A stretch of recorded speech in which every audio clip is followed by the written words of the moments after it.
Hello guys, good morning to all of you and welcome back to my channel, My Passion Teaching. And I hope guys you are doing great and you know well, today is our second class of conditional sentences. So let's start.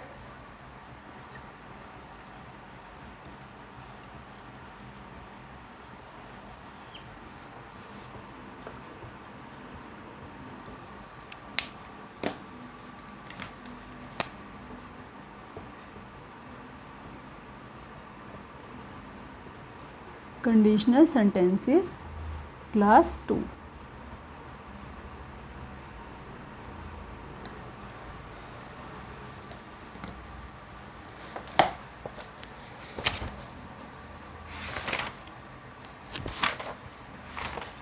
तो हमारा half part हो चुका था इसका। Next हम करते हैं, एक एग्जाम्पल रह गया था मेरा इसमें। we can say third example it was, if you boil water at 100 degrees Celsius, it will change into vapors. तो हमने क्या पढ़ा था कि अगर इफ़ के बाद वाला सेंटेंस प्रेजेंट में है तो रिज़ल्ट क्लॉज हमारा किस में होगा, फ्यूचर में होगा, ठीक है। लेकिन ये एक एक्सेप्शन है। क्यों है ये एक्सेप्शन? मतलब हम बोल सकते हैं अगर हम वाटर को 100 डिग्री सेल्सियस तक गर्म करते हैं तो ये भाप में बदलने लग जाता है, it will change into vapours. तो इट विल नहीं करते, इसमें इट चेंजेस बोलेंगे, इट चेंजेस। क्यों? क्योंकि ये एक साइंटिफिक ट्रूथ है। तो ये एक साइंटिफिक ट्रूथ है, इसलिए रिज़ल्ट क्लॉज भी सिंपल प्रेजेंट में ही आएगा, प्रेजेंट में ही आएगा। Both if clause and result clause will be in simple present और present indefinite tense. And third type is conditional sentences को हम इमेजिनरी सेंटेंसेस, इसका है एक थर्ड टाइप। हमने क्या करा था अभी, प्रेजेंट वाला, पास्ट वाला, फ्यूचर वाला, और अब हम एक तरह से फोर्थ टाइप का कर रहे हैं इमेजिनरी सेंटेंस में। इफ़ क्लॉज, इमेजिनरी मतलब मैं राजा होता तो मैं ऐसा करता, है ना, इस तरह वाले। तो अगर इफ़ क्लॉज में हैड, अभी हमने क्या करा था, हैड प्लस थर्ड फॉर्म पढ़ी थी पास्ट परफेक्ट में, लेकिन अब हम देख रहे हैं अगर हैड प्लस नाउन हो या फिर सिंपल पास्ट इंडेफिनिट हो, पास्ट इंडेफिनिट हो, तो हमारा रिज़ल्ट क्लॉज किस में आता है, वुड प्लस V1 में। बोथ केस में हैड प्लस नाउन में या सिंपल पास्ट हो तो रिज़ल्ट क्लॉज हमारा वुड प्लस V1 में आता है। एग्जाम्पल मैं लिख सकती हूँ इसका, if I had wings, if I had wings, I would fly in the sky. अगर मेरे पंख होते तो मैं आकाश में उड़ता, ठीक है। तो इफ़ आई हैड के बाद विंग्स क्या है, नाउन है, तो result clause I would fly, would plus V1 आ जाएगा, ठीक है गाइज। तो ये था हमारा फोर्थ टाइप का कंडीशनल सेंटेंस में इमेजिनरी सेंटेंसेस, जिसमें हम इमेजिन करते हैं कि काश मैं राजा होता तो मैं इतनी बड़ी प्रजा पे राज करता, या जो भी है, ठीक है। अब इसके एग्जांपल और हम कर लेते हैं। इफ़ आई हैड मनी, अगर मेरे पास बहुत सारा पैसा होता या मेरे पास पैसा होता, A part. I would, B part. Have bought a palace, C part, and no error, D part। तो if I had money, again had plus noun है, तो I would have bought नहीं होगा, यानी एरर किस में है, C पार्ट में एरर है, I would buy होगा, ठीक है। ऐसे ही एग्जाम्पल मैं एक और लिखती हूँ, if I had money, if I had money, I would have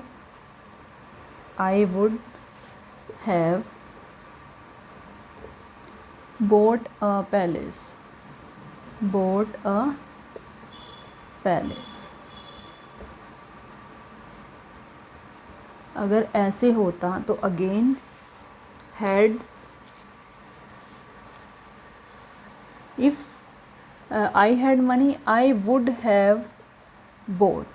अब अगर ये देखो ये सेंटेंस अब कंफ्यूज करने वाला हो गया एक तरह से। यहाँ पर कैसे, देखो अगर हम कहें कि आई वुड के बाद हैव नहीं होगा, ठीक है, बाय होगा, तो फिर यहाँ बोट भी लगा हुआ है। अगर मैं कहूँ आई वुड हैव और यहाँ बोट है तो ये कंडीशन सही है, हैव बोट, हैव के बाद थर्ड फॉर्म। तो इट मीन्स एरर कहाँ पे है, ए पार्ट में एरर है। आई हैड मनी नहीं होगा, I had money. If I had money होगा। एक तो मतलब हैड के लिए और दूसरा हैड किसके लिए, V3 के लिए, हैज़ हैव हैड। तो हैड प्लस V3 वाला कॉम्बिनेशन बन रहा है यहाँ पे, और उसके बाद वुड हैव थर्ड फॉर्म बन रही है। आई होप गाइज आपको ये क्लियर हुआ हो। नेक्स्ट है हमारा unless they do not do something for society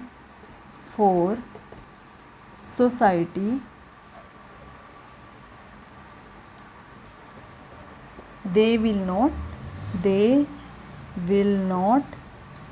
be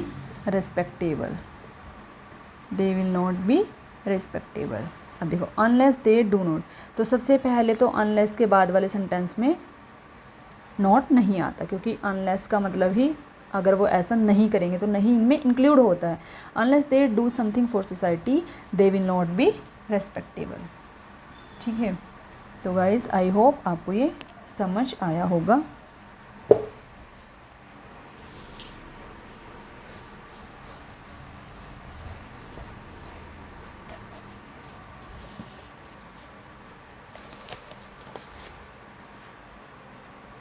अब हम कुछ और सेंटेंसेस देखते हैं, लाइक एज इफ़, एज दो।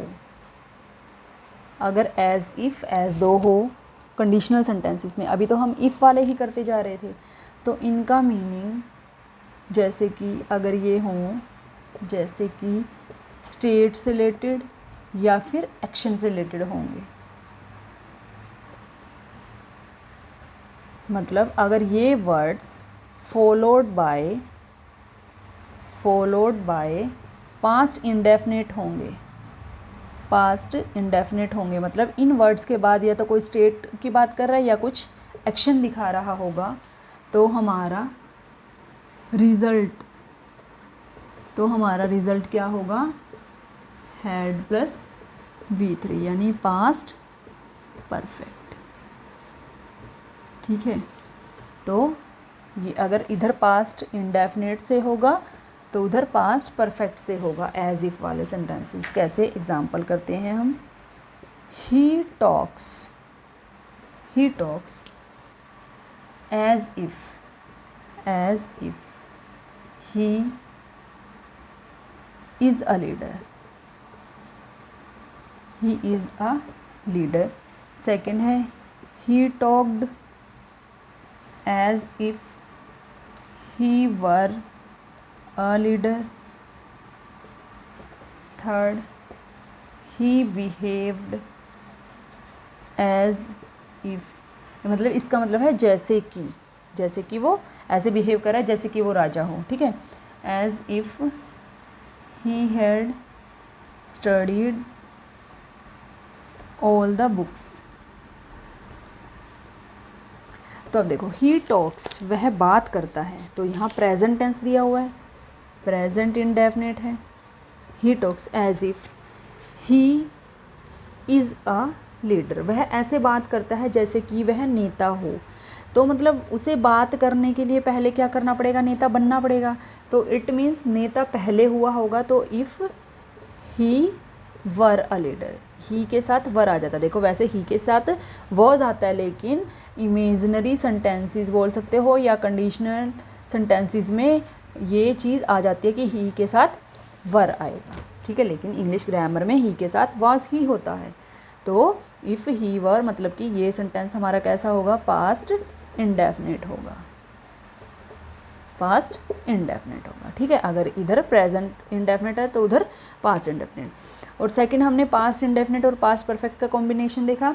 तो he talked as if, past है सिंपल, V2 लगा हुआ है, तो as if he were a leader. तो अगर ये हमारा सिंपल पास्ट है तो ये भी हमारा ही वर अ लीडर, जैसे कि वो नेता हो, ये भी ठीक है। फिर देखो he behaved, again past, as if he had studied, past perfect, तो ये भी ठीक है, he had studied all the books. तो मतलब कहने का मतलब क्या है, प्रेजेंट पास्ट इंडेफिनिट, फिर पास्ट पास्ट हो सकते हैं दोनों, और पास्ट और V3 हो सकता है। ये किस रूल के अकॉर्डिंग है, ये जो हमने पीछे रूल्स पढ़े हैं, सबसे पहले पास्ट वाले प्रेजेंट वाले जो टेंस पढ़े हैं, ये दोनों सेंटेंसेस तो उनमें फॉल करते हैं, उस कैटेगरी में फॉल करते हैं, और थर्ड हमारा इस कैटेगरी में फॉल करता है, ठीक है। तो आई होप गाइस आपको ये तीनों सेंटेंसेस में मीनिंग समझ आया होगा। फर्स्ट में है वह बात करता है ऐसे कि जैसे वो नेता हो। दूसरा है उसने बात की थी जैसे कि वो नेता था। थर्ड है उसने बिहेव किया था जैसे कि उसने सारी बुक्स पढ़ी हुई हों, ठीक है। फिर नेक्स्ट एग्जांपल हम देखते हैं, would that you were my friend, we would enjoy a lot। would that, देखो इस would that का मतलब होता है काश, ठीक है। तो would that you were my friend, काश तुम मेरे फ्रेंड होते। you were my friend, तो ये क्या हुआ, पास्ट इंडेफिनिट हुआ, पास्ट इंडेफिनिट हुआ। तो पास्ट इंडेफिनिट वाले हमने क्या पढ़े हैं, इधर की साइड क्या आएगा हमारा, वुड प्लस V1, तो वुड प्लस V1 ये ठीक है। लेकिन यहाँ पर एक करेक्शन है, क्या, एन्जॉय हमारी क्या है, ट्रांजिटिव वर्ब है। इसके बाद इसको अपना क्या चाहिए, एक ऑब्जेक्ट चाहिए, जो कि जिसको हम किससे लिखते हैं, रिफ्लेक्सिव वर्ड ऐड करते हैं हम। एन्जॉय अ लॉट, क्या एन्जॉय किया, वी है तो ourselves, we enjoy ourselves a lot, क्योंकि एन्जॉय कैसी वर्ब है, इसको अपने साथ एक रिफ्लेक्सिव प्रोनाउन चाहिए, ठीक है। नेक्स्ट है हमारा, I wish that my home were on the moon. I wish that, मैं विश करता हूँ कि मेरा घर वहाँ होता, चांद पर होता। तो दैट क्या होती है, कंजक्शन होती है दैट, ठीक है। और कब यूज़ होती है, जब दो सेंटेंस को जोड़ना होता है। और हमने पहले उसमें भी सीखा है, ये नरेशन में भी सीखा है, he said good morning sir, he wished good morning, है ना। तो इनमें दैट नहीं आता। I wish my home were on the moon, ठीक है। ये आई विश का मतलब होता है हमारा, ये एक फ्रेज़ है, ना कि सेंटेंस नहीं है ये। आई विश सेंटेंस नहीं है, आई विश क्या है, एक फ्रेज़ है। तो और कंजक्शन कब आती है, जब दो सेंटेंस जुड़ते हैं आपस में। तो आई विश कोई सेंटेंस नहीं है, फ्रेज़ है, ठीक है। तो इसलिए मतलब एक तरह से ये एक क्या है, असर्टिव आइडिया है, असर्टिव आइडिया, इसलिए इसको क्या माना जाता है, फ्रेज़ माना जाता है। तो फ्रेज़ और सेंटेंस को जोड़ने के लिए दैट का यूज़ नहीं होगा, इसलिए आई विश और फिर सेंटेंस आएगा। और एक एग्ज़ाम्पल और है, if I would be your friend. तो ये भी ध्यान रखना है, इफ़ के बाद वुड नहीं आता। If I were be your friend, if I were be your friend, मैं तुम्हारा फ्रेंड होता तो, ठीक है। तो गाइज़ आई होप आपको ये समझ आए होंगे कंडीशनल सेंटेंस अपने। अगर किसी को कोई भी डाउट है किसी भी टाइप में, आप इनकी मतलब कैटेगराइज करें और फिर उस हिसाब से इनको लर्न करें। नेक्स्ट है हमारा inversion of head and last inversion of head. Conditional sentences में एक टाइप और आती है हमारी इन्वर्जन ऑफ हेड, मतलब हेड इसमें क्या होगा, पहले आ जाएगा, फिर क्या आएगा, सब्जेक्ट आएगा, फिर की क्या आएगी, मेन वर्ब आएगी। ठीक है, इसे बोलते हैं हम इन्वर्जन, क्योंकि हेड हमेशा वरना तो कहाँ आता है, सब्जेक्ट के बाद ही आता है, सब्जेक्ट के बाद हेल्पिंग वर्ब हेड और फिर उसके बाद थर्ड फॉर्म। लेकिन इसको क्या बोलते हैं, इन्वर्जन ऑफ हेड। जब सब्जेक्ट से पहले हेड आ जाए तो उसे हम बोलते हैं इन्वर्जन। ठीक है, तो मतलब अगर मैं लिखूँ had you come to me I would give you some money. तो इन्वर्जन ऑफ हैड में ये आ गया। ठीक है, और हैड वुड प्लस V1 आएगा, इसमें वुड प्लस V1। तो एक मैं लिखती हूँ had you come to me और एक मैं लिखती हूँ if you had come to me I would have given you some money. ठीक है, तो यदि तुम if you had come to me, अगर तुम मेरे पास आते तो मैं तुम्हें कुछ मनी दे देता। ये हमने पढ़े थे हैड प्लस V3 वाले में। जब एक तरफ हैड प्लस V3 हो इफ़ क्लॉज में तो उधर हमारा वुड हैव प्लस V3 बन जाता है, वुड हैव प्लस V3 बन जाता है रिजल्ट क्लॉज में। लेकिन इसमें और इसमें ये दोनों क्या हैं, डिफरेंट हैं। ये हैड से शुरू है, had you come to me I would give you some money. अगर तुम मेरे पास आओगे तो मैं तुम्हें मनी दूंगा। ठीक है, तो ये अगर से शुरू होगा, अगर। ठीक है, और दूसरी बात, हैड से भी शुरू है और हम क्या देखते हैं, हेल्पिंग वर्ब से शुरू होने वाले हमेशा क्या होते हैं, इंटेरोगेटिव सेंटेंसेस होते हैं। तो अगर हमारा सेंटेंस हैड से शुरू हो और इंटेरोगेशन का साइन नहीं हो तो हमारा वुड प्लस V1 आता है।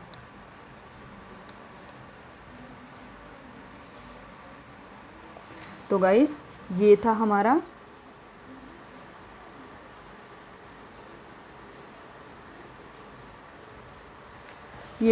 कंडीशनल सेंटेंसेस के बारे में और हमारा ये टॉपिक यहीं कंप्लीट हो जाता है। अब हम कर लेते हैं थोड़ा सा कंजक्शन के बारे में।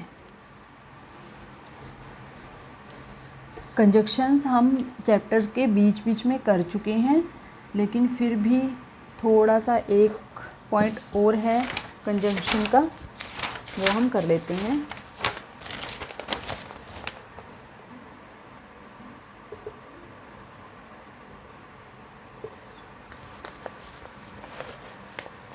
कंजंक्शन सबको पता है, दो सेंटेंसेस को जोड़ने के लिए यूज़ होती है। तो अगर मैं एक सेंटेंस लिखती हूँ, ऑल दो my friend is intelligent but he failed. अब ही फेल्ड क्या है, सब्जेक्ट प्लस बी वर्ब है तो सेंटेंस है ये भी। माई फ्रेंड इज़ इंटेलिजेंट, ये भी एक कंप्लीट सेंटेंस है। ठीक है, तो ऑल दो का क्या मतलब है यहाँ पे, यद्यपि मेरा फ्रेंड इंटेलिजेंट है फिर भी वो फेल हो गया, है ना। तो ऑल दो के साथ हमारा बट नहीं आता, येट आता है या फिर सिंपल कॉमा आ जाता है। तो यानी हम बोल सकते हैं जब ऑल दो हो या दो हो तो इनके साथ बट नहीं आता, दूसरे सेंटेंस को जोड़ने के लिए येट आता है या फिर कॉमा आता है। ठीक है, और एक एग्जांपल में लिखती हूँ, study carefully लेस्ट you may not confuse. अब लेस्ट क्या है, लेस्ट का मतलब होता है कहीं ऐसा ना हो कि, कहीं ऐसा ना हो कि।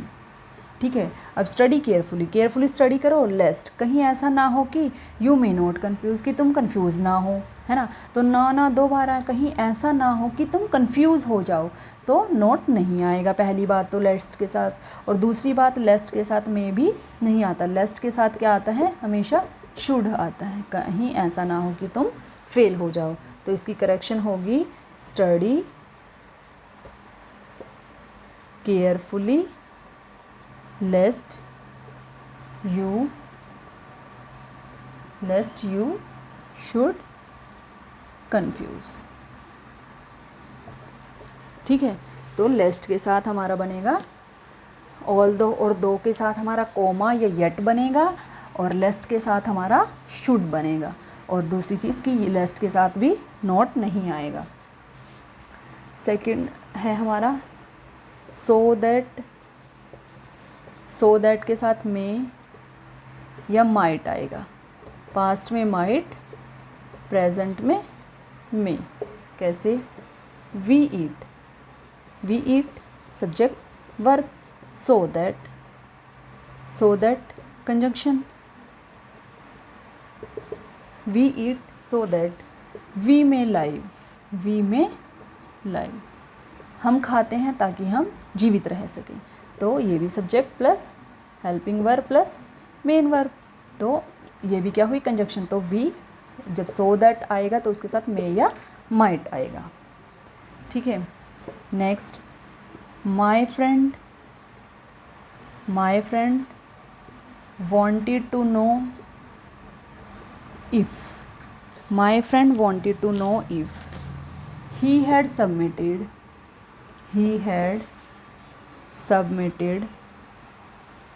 the form, or he put,